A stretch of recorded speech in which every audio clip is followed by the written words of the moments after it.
Nah preventifnya itu saya ingin kembalikan lagi ke seluruh lingkungan yang di Kota Medan itu kita hidupkan lagi poskamling. Nah ini kita harus menciptakan juga lingkungan yang sehat. Lingkungan yang sehat. Oke, ya, lingkungan yang kondusif. Dan preventifnya satu lagi ya, itu pasti konkret lah. Kita bisa mengalihkan untuk masuk hal-hal yang sifatnya lebih urgent. Lebih urgent.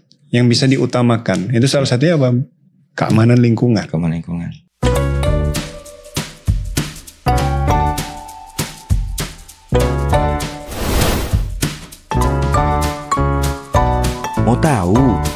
Mau tahu aja. Assalamualaikum warahmatullahi wabarakatuh. Kembali lagi bersama saya Wahyudi Atmawan Lubis dalam podcast Mau Tahu Aja yang diproduksi oleh Mistar TV. Kali ini kita kedatangan bintang tamu spesial atau narasumber, yaitu Wali Kota Medan terbaru 2025, yaitu Abang Da Riko Triputra Bayuwaas. Mari langsung kita sapa. Selamat siang Bang Riko. Selamat siang. Selamat siang Abang. Bintang tamu tadi. Bintang tamu, narasumber lengkap pokoknya Bang. Baik. Gimana kabarnya Bang? Kabar baik, bagus, lancar, sehat, alhamdulillah. Alhamdulillah. Aman Kota Medan Bang?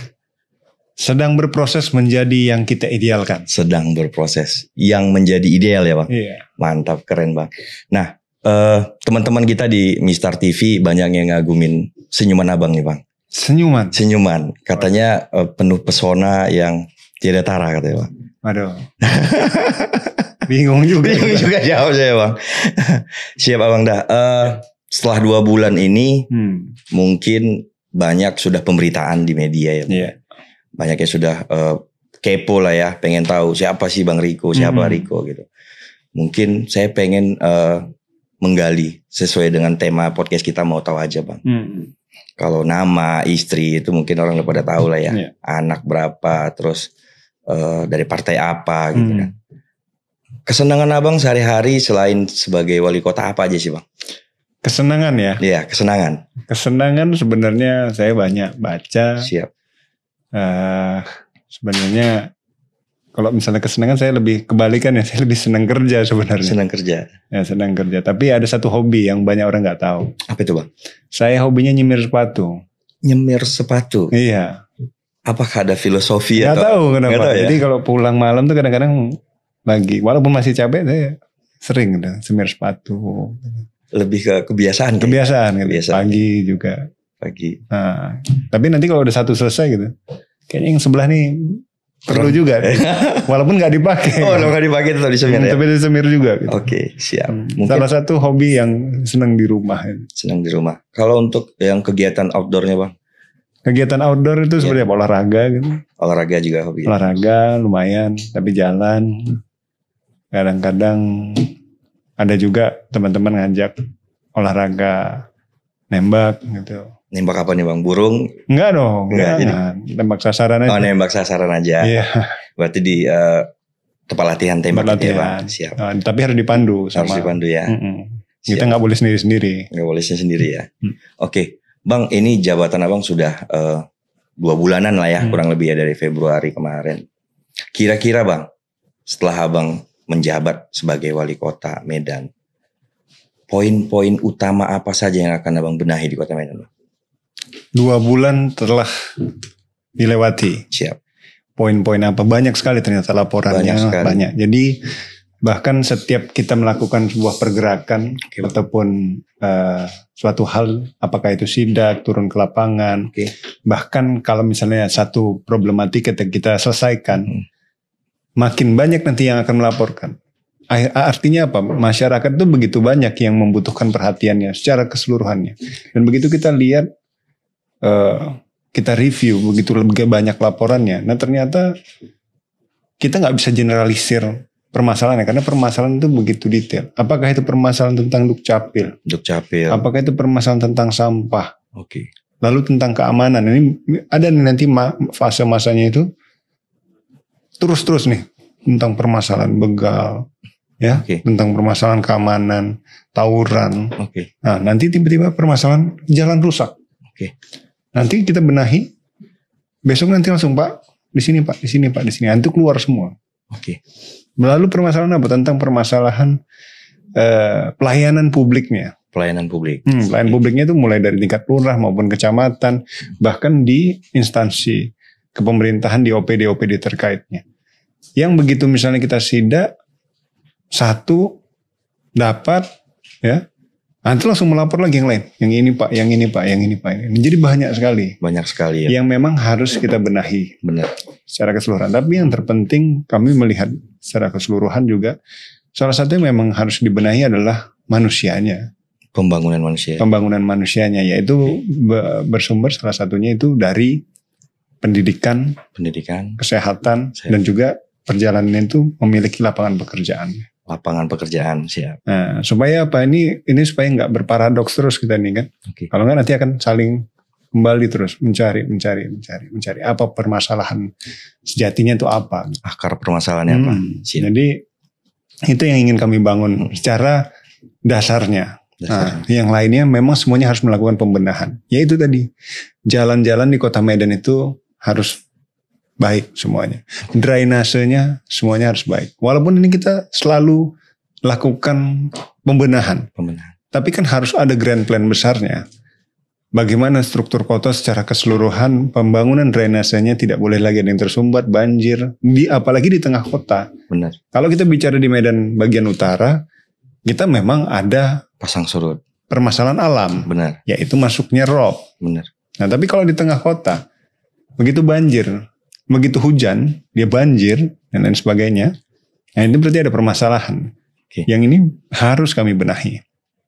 Nah, tapi salah satunya yang menjadi poin utama yang sering sekali saya utarakan, terutama di 2 bulan belakangan ini, yaitu salah satu tentang pelayanan publiknya. Pelayanan publiknya. Ini kita ingin mengembalikan bagaimana kepercayaan publik kepada pemerintah kota dan seluruh elemen yang ada di dalamnya, ya dari tingkat wali kotanya, camat, lurah, dan seluruh pegawai-pegawainya. Hingga kepala lingkungan ya Bang? Hingga kepala lingkungan juga. Nah tapi kita memahami bahwasanya di dalam begitu banyak manusia yang ada di dalamnya, pasti juga ada oknum-oknum, ataupun ada permasalahan-permasalahan, ataupun bagaimana cara pelayanan yang belum maksimal. Kita ingin terus membenahi ini semuanya. Oke Bang. Nah, ini cukup perjalanan yang harus kita selesaikan semuanya. Oke. Bahkan ada satu lagi yang paling sering menggelitik. Apa itu Bang? Ya salah satunya permasalahan parkir. Parkir. Nah itu kan masih terus nih. Benar, belum usai ya Bang ya. Belum usai. Walaupun sudah dibuat elektronik lah ya, apa gitu. Jadi jangan barcode. Pokoknya kita baca kok komen-komen orangnya. Oke Bang, tadi saya mention Abang ada sedikit nyenggol begal ya Bang. Itu mungkin jadi fokus saya karena saya lihat di tahun 2024 saya baca data dari kepolisian. Itu ada 12 ribuan kalau nggak salah saya itu tindak kejahatan. Di Sumatera Utara, terbesar di Medan. Dan ternyata begal itu mendominasi Bang. Ada di angka 8 ribuan Bang. Nah pasti ini kan berdampak dengan kenyamanan warga untuk berpulang pergi kerja malam hari. Terus para pedagang segala macam. Kira-kira hal konkret apa yang Abang canangkan dan Abang akan lakukan ke depannya agar kota Medan ini bebas dari begal Bang? Oke, kita konkret aja ya. Siap. Nggak bicara lagi tentang kenapa begal ini terjadi. Ataukah karena narkoba jadi dia begal karena narkoba. Ini kan itu kan lingkaran setannya. Lingkaran setannya. Iya. Tapi konteks yang mau serius kita laksanakan ada preventif dan paskanya. Preventif dan pasca, oke. Iya, jadi paskanya itu apabila tertangkap ya. Kan itu ya. Nah, preventifnya itu saya ingin kembalikan lagi ke seluruh lingkungan yang di Kota Medan itu kita hidupkan lagi poskamling. Poskamling, oke. Ya, poskamlingnya dan juga bekerja sama dengan seluruh Forkopimda terkait. Ya, dengan Kapolres, dengan Kodim dan lain sebagainya, seluruh elemen yang ada untuk bisa berkontribusi bagaimana menjaga kota kita. Tapi dari tingkat lingkungan itu harus bisa terpantau. Nah ini dari kitanya sendiri yang bisa menjaga daerah kitanya. Dari masyarakat. Dari masyarakatnya. Dan ini bisa kita kontrol secara langsung melalui kelurahan juga. Kelurahan, oke. Nah ini salah satunya. Kita hidupkan kembali poskamlingnya dengan serius. Dengan serius. Nah ini salah satunya. Lalu apa? Yaitu tahapan-tahapan lainnya. Yaitu acara-acara yang kreatif. Oke. Ya, mengajak masyarakat. Habis itu juga penyuluhan-penyuluhan, mulai dari orang tuanya juga. Dari rumah. Ya, tentang bagaimana membina keluarganya juga. Lalu tentang kampanye anti narkobanya juga. Anti narkoba. Karena ini salah satu variabel penambah membuat mereka itu cenderung menjadi punya kenakalan remaja atau dan lain sebagainya. Nah, ini kita harus menciptakan juga lingkungan yang sehat. Lingkungan yang sehat. Oke, ya, lingkungan yang kondusif. Dan preventifnya satu lagi ya, itu pasti konkret lah. Oke. Pendidikan. Nah, pendidikan yang baik tadi. Baru baru paskanya nih. Pascanya, oke. Jadi maksud saya nih harus dari hulu sampai hilir. Jangan gantung ya Bang. Jangan gantung. Iya. Nah, kami sedang merancang bagaimana menciptakan apa solusi setelah anak-anak ini dari kenakalan remaja ini apabila kita tertangkap ataupun diamankan, apa efek jerahnya apa gitu. Karena manusia itu butuh sebuah efek jerah. Benar. Agar dia tidak kembali masuk ke dalam lingkaran itu. Nah, kami ingin menciptakan sebuah rumah pembinaan khusus. Rumah pembinaan, oke. Ya, untuk mereka yang dibina secara ada kurikulumnya yang bisa mendisiplinkan mereka. Disiplinkan. Nah, jadi bukan seperti lembaga permasyarakatan, tapi ada rumah pembinaan khusus. Ya, ini sedang kami rancang agar nantinya bisa fungsinya bisa tepat sekali untuk anak-anak kita, bahkan bisa ke depannya difungsikan juga untuk masa depan mereka gitu. Harus bisa efektif juga. Nah, ini yang saya sedang rancang. Jadi ada pasca dan juga preventifnya. Ada preventifnya, ada juga paskanya juga. Oke, Bang, melihat Kota Medan juga kawasan yang cukup luas, Bang, dengan 21 kecamatan ya, Bang. Lingkungannya mungkin ribuan kali ya. Ada ribuan lingkungan. Nah, Poskamling itu apakah akan didirikan per lingkungan? Per lingkungan, Bang. Nah, kita tahu Indonesia juga sekarang sedang menggalakkan efisiensi, Bang. Kira-kira sumber dananya nanti bakal Abang tarik dari mana tuh, Bang? Begini, kalau misalnya kita bicara efisiensi, efisiensi ini kan diefisienkan bagi yang sesuatu yang rasanya itu tidak terlalu urgent. Urgent, benar. Ataupun sifatnya itu sekunder. Sekunder, ya. Nah, acara yang berlebihan, mengundang ini, acaranya mungkin yang harusnya bisa sekian, cuman 10 juta, bisa meledak misalnya sampai 100 juta misalnya. Karena kan ada acara-acara tambahan yang lainnya lagi. Nah, ini yang harus diefisienkan. Nah, dengan pengefisienkan ini, kita bisa mengalihkan untuk masuk hal-hal yang sifatnya lebih urgent. Yang bisa diutamakan. Itu salah satunya apa? Keamanan lingkungan. Nah, ini yang akan kami arahkan ke arah sana gitu loh. Karena kalau keamanan lingkungan kita tanya, urgent nggak? Benar. Sangat urgent. Nah, jadi hal-hal yang sifatnya itu sangat dibutuhkan, itu yang akan kami alokasikan dananya, akan arahnya ke sana. Oke. Nah, di lingkungan-lingkungan itu nanti ujung tombaknya siapa, Bang? Kepala lingkungan kah atau semuanya? Ini harus kerjasama, nggak bisa dibebankan ke satu orang. Dia harus ada kepala lingkungan, tokoh masyarakat, tokoh agama, ya, tokoh kepemudaan, ini bekerja sama semuanya. Karena yang mengetahui setiap lingkungan ini pasti mereka sendiri. Dan setiap lingkungan itu dari 2001 tidak mungkin satu dan digeneralisir. Apa treatment Medan bagian utara dan di selatan itu bisa sama? Belum tentu. Pasti akan berbeda-beda treatmentnya.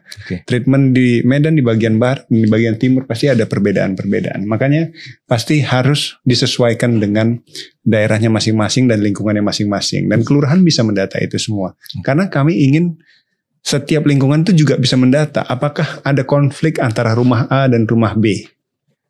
Itu harus kita pahami. Karena kadang-kadang konflik A dan rumah A dan rumah B ini terjadi, malah bisa menjadikan kelompok-kelompok tertentu. Benar. Yang akhirnya bisa membuat kelompok itu menjadi ribut misalnya. Nah, sikap preventif ini yang harus bisa menjadi pendataan kita. Siap.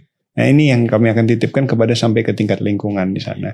Nah, belum lagi ya tentunya kita ingin menambah juga, salah satunya ya penambahan CCTV juga. CCTV. Ya, ini kan penting juga. Keren, benar. Ya, biar untuk menjadi pendataan secara kawasan kita yang begitu luasnya tadi. Dari 21 kecamatan, 151 kelurahan. Nah, kita butuh lebih banyak CCTV untuk memantau adik-adik kita ini yang cenderung mudah-mudahan bisa nantinya tidak bermasalah lagi. Mungkin terutama daerah Medan Utara Bang ya, yang perangnya sudah berkelanjutan dari zaman. Sebenarnya hampir banyak ya. Hampir banyak kita ya Bang. Enggak hanya utara saja, bahkan kemarin itu kita lihat di ada laporan juga di beberapa di dekat tengah kota bahkan. Dekat tengah kota juga ada. Ya? Masih ada terjadi permasalahan tawuran dan lain sebagainya. Siap Bang. Dari begal kita bergeser ke dunia pendidikan Bang. Karena Abang bilang tadi untuk membangun manusia dan kota yang lebih maju, pendidikannya juga adalah PR utama ya Bang. Di dunia pendidikan Bang, apa upaya Pemko Medan untuk meningkatkan kualitas dan juga ketersediaan pendidikan bagi keluarga-keluarga yang kurang beruntung Bang? Ya, jadi satu ya, kita sedang proses juga nih, proses salah satunya regrouping. Regrouping ini tidak hanya sekedar memindahkan anak, tapi ini juga melakukan memadatkan juga supaya dia efektif. Nah, pendidikan kita di anak-anak kita. Nah, tapi setelah regrouping, kami juga ingin mendorong juga kualitas pendidiknya didorong juga lebih baik lagi. Pendidiknya guru juga diberikan. Ya. Guru juga diberikan sebuah tambahan pendidikan bagaimana memberikan pendidikan yang jauh lebih baik lagi dengan permasalahan-permasalahan kondisi anak yang masih seperti zaman sekarang ya. Karena kalau misalnya anak-anak sekarang mungkin beda ya pendidikannya sama kita 20-30 tahun lalu kan. Benar. Kenapa sekarang gadgetnya udah banyak. Teknologi udah banyak. Bahkan semua yang dilihatnya tiap hari, mohon maaf nih. Orang tua mungkin memberikan gadget pada anaknya. Terlepas dia memiliki atau enggak. Kadang-kadang dia bisa ngeliat dari kawannya juga. Benar.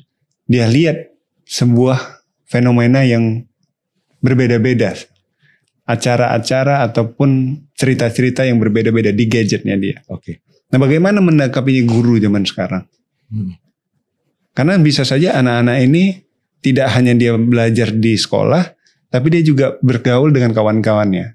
Bergaul dengan kawan-kawannya bisa saja dia punya sesuatu yang terinspirasi dari apa yang dia lihat. Contoh, pembulian. Nah, bagaimana guru menangkapinya? Yang guru harus punya pikiran-pikiran secara psikologis menangani hal-hal seperti ini. Ini artinya apa? Pendidikan tidak hanya dalam edukasi formalnya saja, tapi secara perasaan juga harus diberikan juga dari guru dan juga anak-anaknya. Jadi hubungan emosionalnya juga terbangun. Tapi ini nggak akan sampai ke sana kalau misalnya pendidikan kita tidak kita siapkan. Tidak segera disiapkan, benar. Maka dari itu ini harus didorong semuanya. Pendidikan yang gratis untuk anak-anak kita. Ya kita SD negeri, SMP negeri ya harus gratis. Tapi kadang-kadang ada juga permasalahan-permasalahan yang masih ada tentang bagaimana kondisi mereka tetap harus mengeluarkan biaya-biaya. Maka dari itu yang harus kita segerakan, jangan sampai ada lagi tambahan-tambahan biaya yang memberatkan anak-anak kita. Nah, lalu program dari Pak Prabowo juga melalui Kementerian Sosial untuk menciptakan sekolah rakyat. Nah, sekolah rakyat ini memang benar-benar untuk anak-anak yang kurang beruntung. Dan juga memang mohon maaf ya berkebutuhan secara finansialnya benar-benar sangat membutuhkan. Tapi punya potensi. Nah, artinya kita ingin menciptakan anak-anak yang berpotensi dari anak-anak yang kurang mampu tadi. Nah, ini sekolah rakyat ini sedang kita canangkan, kita dorong, mudah-mudahan cepat selesai. Ini bisa jadi pilot project yang sangat baik dan kita rencanakan itu akan dibangun di Medan bagian utara. Kalau boleh tahu ada berapa sekolah Bang untuk Kota Medan? Sekolah rakyat tadi itu. Sekolah rakyat baru satu di Kota Medan. Nah, untuk menjadi pilot projectnya.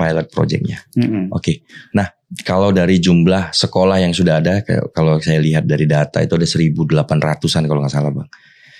Dari tingkat SD, SMA. Campur swasta ya. Iya, campur swasta. Apakah butuh penambahan atau sudah cukup Bang?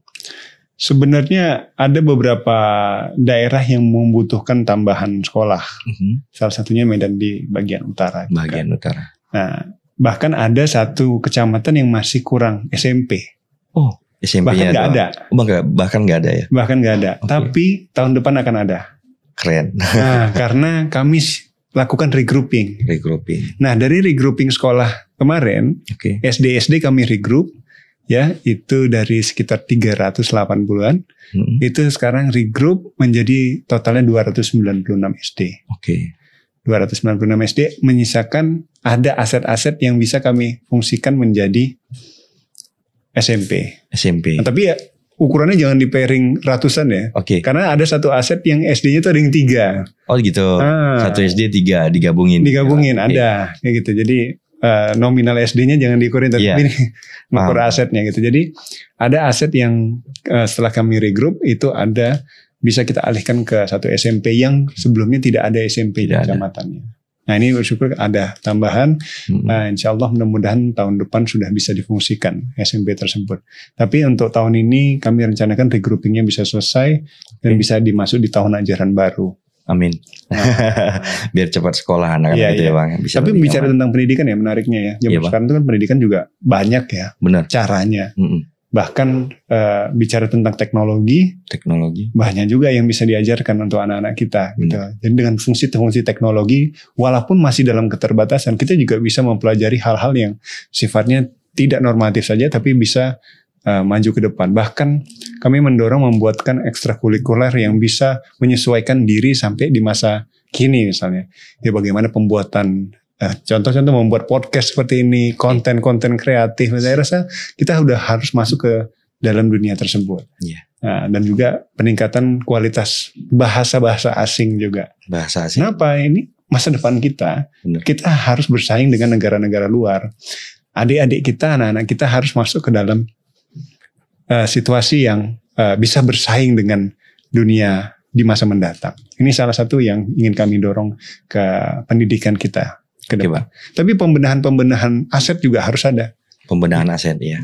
Fasilitas-fasilitas sekolah tidak boleh lagi lama-lama rusak, usang. Karena ini menambah juga semangat dan juga fasilitas sekolah tersebut bisa menambah kualitas dari pendidikannya. Walaupun kita tidak bergantung pada aset ya. Benar. Nah tapi salah satu bergantungnya kan sama yang tadi saya bilang, gurunya.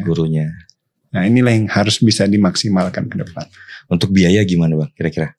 Kalau misalnya untuk pendidikan kan memang alokasi dananya memang sudah ada. Sudah ada. Dana BOS gitu ya Bang ya. Semuanya kan sudah ada. Tinggal memaksimalkannya. Dan supaya tidak, mohon maaf sih, nggak kebocor kemana-mana gitu. Pengawasan juga. Pengawasannya harus lebih detail. Siap. Ya, jadi memang harus efektif dan efisien. Iya. Oke Bang, selain keamanan, pendidikan, kesehatan juga sangat mahal Bang. Sangat mahal. Nah, di Kota Medan juga memang sudah banyak lah kesehatan seperti rumah sakit yang punya teknologi dan pelayanan yang prima lah ya. Apalagi sudah digratiskan khusus yang punya KTP Medan gitu ya Bang. UHC ya. Jadi kira-kira bagaimana Pemko mendekatkan layanan kesehatan kepada masyarakat pinggiran kota Bang? Atau kawasan yang padat penduduk Bang? Ya sebenarnya kita juga satu gini, kita punya rumah sakit daerah, ada 2, RSD ya. Yaitu Pirngadi, Dr. dan Pirngadi, juga Bakhtiar Jafar. Ini harus difungsikan keduanya. Dan juga kita punya puskesmas, ada 40-an puskesmas kita. Nah ini harus difungsikan secara semuanya.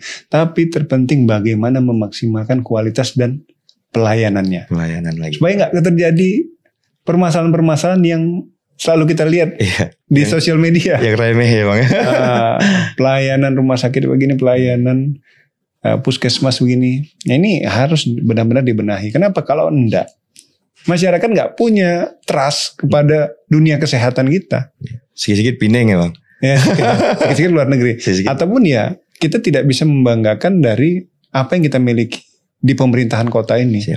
Iya Pak. Ininya mereka akan lari ke rumah sakit swasta. Walaupun kita tidak masalah, asal masih di Medan kan gitu.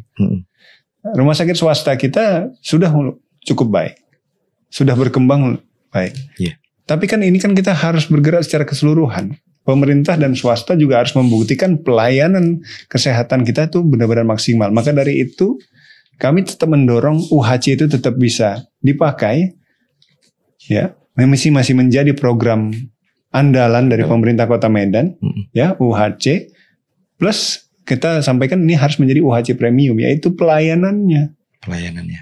Nah ini harus ada satgas khusus untuk menciptakan pelayanan yang terbaik ini. Supaya nggak terjadi lagi permasalahan-permasalahan seperti tidak dilayani ataupun kamarnya harus menunggu berjam-jam. Oke. Nah ini harus kami benahi terus-menerus. Dan kami ingin mengajak seluruh elemen, terutama rumah sakit di Kota Medan dan kami sendiri untuk membenahi tentang pelayanan ini, membuat komitmen bagaimana pelayanan untuk masyarakat yang ada di Kota Medan.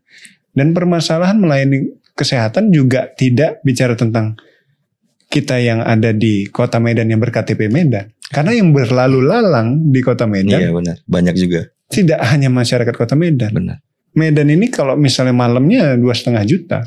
Kalau siangnya kan bisa 3,5 juta. Benar. Bisa 4 juta orang. Ya. Karena apa? Banyak orang berlalu lalang. Ya. Ya kalau misalnya terjadi kecelakaan atau apa. Bagaimanapun kan indikasinya kemungkinan ini berKTP dianggap berKTP Medan. Bisa jadi padahal berKTP-nya yang terdekat di Serdang lah contoh. Di luar Medan. Nah, luar Medan. Gitu. Okay. Maka dari itu apa solusinya gitu. Nah, ini bisa kita lakukan juga. Sebenarnya kita juga ada apabila terjadi kita bisa masuk ke fasilitas unregister di Pirngadi misalnya. Okay. Nah, tapi ini harus bisa segerakan. Kami harap juga seluruh kabupaten kota di Medan di Sumatera Utara juga bakal UHC juga. Jadi apapun yang terjadi masih bisa bekerja sama semuanya. Oke. Dan itu bisa kita sempurnakan. Mudah-mudahan ke depan. Mudah-mudahan. Nah itu dari sisi pelayanan ya Bang. Ya. Bagaimana dengan orang yang melayani Bang? Seperti pekerja kesehatan itu. Suster, dokter.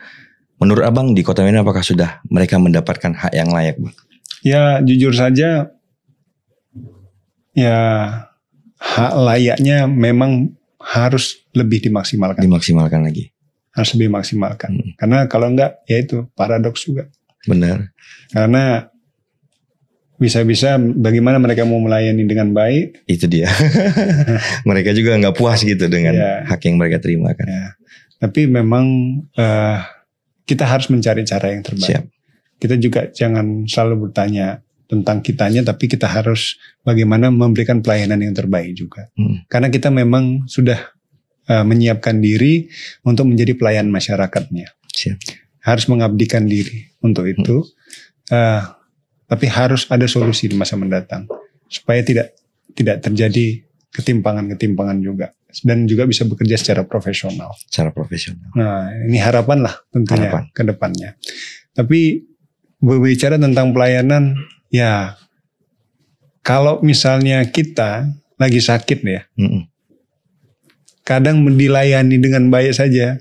Mungkin sakitnya itu persentasenya agak menurun sedikit. Sudah sembuh ya Bang. Belum sembuh. Belum sembuh ya. Tapi setidaknya lebih tenang. Lebih tenang ya.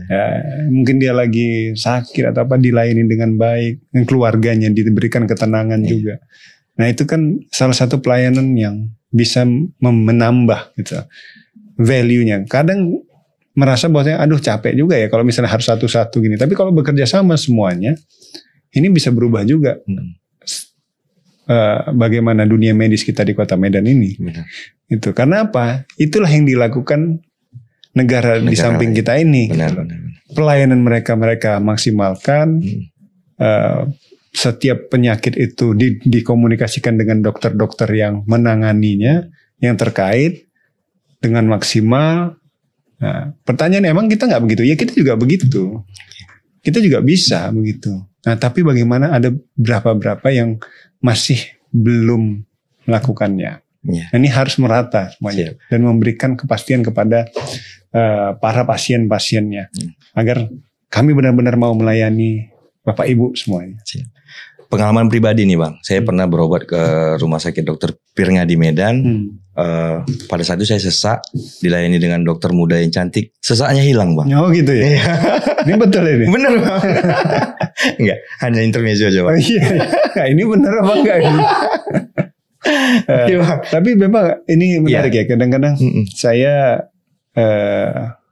coba sidak juga. Ya, ke Pirngadi juga salah satunya. Memang harus ada pembenahan. Ya, kita harus jujur. Memang harus ada pembenahan. Tapi saya langsung bertanya kepada pasien, bagaimana pelayanannya? Coba Ibu boleh jujur sama saya. Apa ada yang kurang? Nah itu bilangnya, saya udah berharap ini kayaknya dia bakal bilang gak bagus nih Pak. Ternyata begitu dia jawab, baik kali suster ini. Baik kali suster ya. Baik kali suster, diperhatikannya kami katanya. Kami selalu datang kemari katanya. Kami senang lah, udah cukup lah ini katanya, udah baik. Siap. Oh, ternyata pandangan masyarakat masih ada. Masih ada yang positif. Yang positif gitu loh. Nah berarti harus digali kembali. Walaupun kita tidak boleh berpuas diri, tapi harus bisa ditingkatkan kembali. Kalau sudah ada potensi, harusnya bisa merubah lebih besar lagi. Nah itu apresiasi kita juga kepada para tenaga-tenaga medis kita. Tapi kita harus menyiapkan diri untuk nanti pembenahan. Nah salah satunya juga kami, Pak Wakil saya, Bang Zaki ya. Juga akan berkantor di Pirngadi. Sekarang sudah berkantor di Pirngadi. Nah, untuk mengecek betul bagaimana pelayanan Pirngadi dan masa depan rumah sakit Pirngadi. Dan ini salah satu menjadi simbol kesehatan kita di masa mendatang. Siap Abang dah. Nah kesehatan udah Bang, pendidikan udah, begal juga udah. Kita masuk ke hampir akhir lah, pembangunan manusia Bang. Apa indikator keberhasilan pembangunan manusia di Kota Medan? Indikatornya jelas. Antara si kaya dan si miskin itu tidak boleh terjauh-jauh lagi. Oke. Dia harus senjangan lah ya. Kesenjangannya tidak boleh terlalu jauh lagi. Oke. Nah ini kan semuanya itu yang saya sampaikan tadi, mulai dari pendidikan, kesehatan yang dia udah stabil, dan juga lapangan pekerjaannya ada. Nah lapangan pekerjaan itu ya macam-macam. Boleh saja sektornya formal, boleh saja informal maupun menjadi pengusaha. Ini terbuka lebar untuk kita siapkan di masyarakat Kota Medan ini bekerja secara formal maupun informal.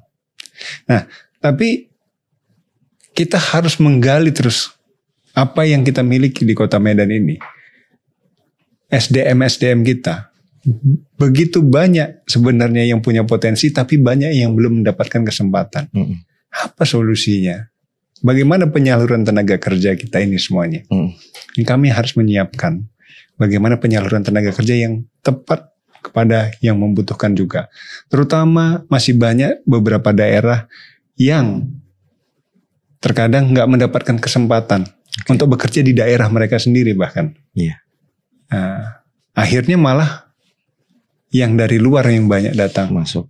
Nah, jadi saya ingin Kota Medan ini harus bisa masyarakatnya menjadi tuan rumah di Kota Medan sendiri.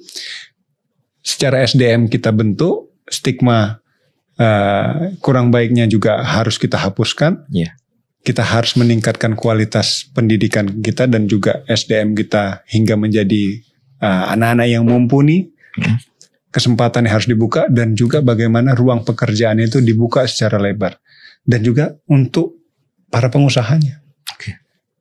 Potensi UMKM itu menarik. UMKM juga menarik ya. Nah, kita potensinya di Kota Medan itu kualitas bagus-bagus. Kami berkeliling kemarin, ini sederhana aja ya. Saya datang ke MTQ, kan ada stand kecamatan ya. Kita lihat produk-produk dari 21 kecamatan itu bagus-bagus. Kualitas bagus-bagus. Enggak kalah. Beneran. Artinya kita udah memiliki potensi menciptakan karakter produk yang bagus-bagus. Artinya tinggal mendorongnya dan menciptakan mereka bisa di mana nanti mensuplainya. Di mana kanal-kanal penjualan mereka. Bagaimana bekerja samanya mulai dari tingkat kecamatan, tingkat kota, bahkan bisa nasional, dikirim ke nasional. Internasional ya bahkan. Nah ini kan kesempatan juga. Karena pencari finansial itu tidak hanya sektornya formal pekerja harian. Bisa saja menjadi pelaku ataupun pengusaha UMKM. Nah, karena kita bicara secara ekonomi ini kan makro dan mikro nih. Benar.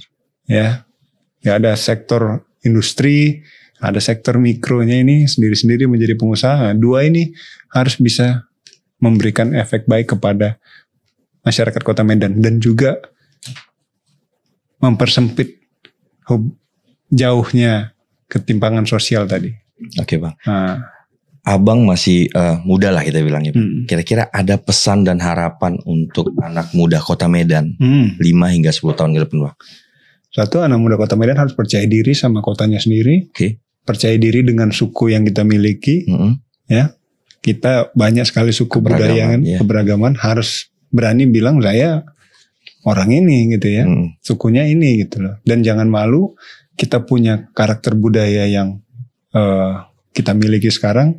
harus berbangga.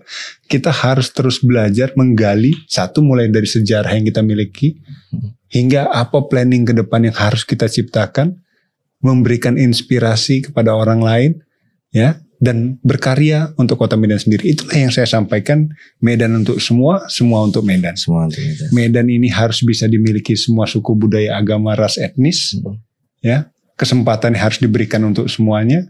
Tidak ada yang harus boleh didiskriminasi, si kaya, si miskin, ataupun dari lembaga manapun harus mendapatkan kesempatan dan hak yang sama. Nah, tapi semua juga untuk Medan. Kami meminta seluruh anak muda yang di Kota Medan berkarya untuk Kota Medan. Siap. Secara kreatif, inovatif, menciptakan, memberikan contoh budaya. Kita mempromosikan Kota Medan, mempromosikan kuliner kita, mempromosikan seluruh UMKM kita, bahkan karya-karya musik, tarian, film, berkarya untuk Kota Medan. Dan juga pekerjaan-pekerjaan tadi, menciptakan sektor makro maupun mikronya, berkarya untuk Kota Medan, dan juga dari tadi tenaga medis yang lainnya membuat karya untuk Kota Medan. Itulah Medan untuk semua, semua untuk Medan. Siap, keren Bang. Berarti bentar lagi di tengah-tengah Kota Medan udah itu semua tagline ya Bang ya. Insya Allah. Sudah nggak ada lagi kolaborasi bersama Bang ya. Kita harus berkolaborasi dengan Sumut. Harus berkolaborasi Bang ya. Kolaborasi, Sumut, Berkah, dan Sumut juga Berkah. Medan untuk semua. Medan untuk semua. Siap Bang. Last question Bang. Kira-kira Abang punya kalimat nggak untuk visi Kota Medan ke depannya Bang? Satu kalimat untuk visi Kota Medan ke depannya. Sebenarnya udah kembali visi Kota Medan, udah jelas Medan untuk semua. Medan untuk semua ya. Tapi kalau misalnya kita bicara tentang visi Kota Medan, Medan harus terus maju dan menjadi kota yang terbaik yang ada di Indonesia. Oke, mantap. Ini kan personal. Personal gitu. Personal. Walaupun memang banyak kota besar lain nih.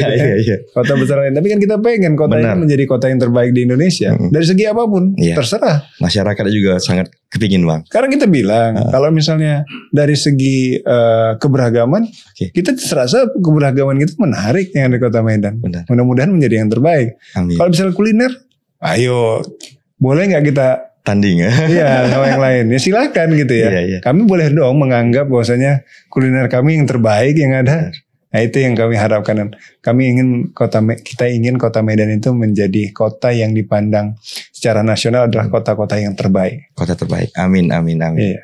Semoga kedepannya perjalanan pemerintahan Kota Medan juga lancar ya Bang ya. Amin. Oke, mungkin itu aja podcast kita hari ini. Terima kasih sudah hadir Bang di tengah kesibukan, sudah mau mampir ke podcast Mau Tahu Aja Mr. TV. Siap. Mudah-mudahan ke depan bisa kita adakan lagi podcast yang sama dengan tema yang berbeda. Baik. Oke, itu tadi bincang-bincang hangat dengan Wali Kota Medan, Abang dari Koas.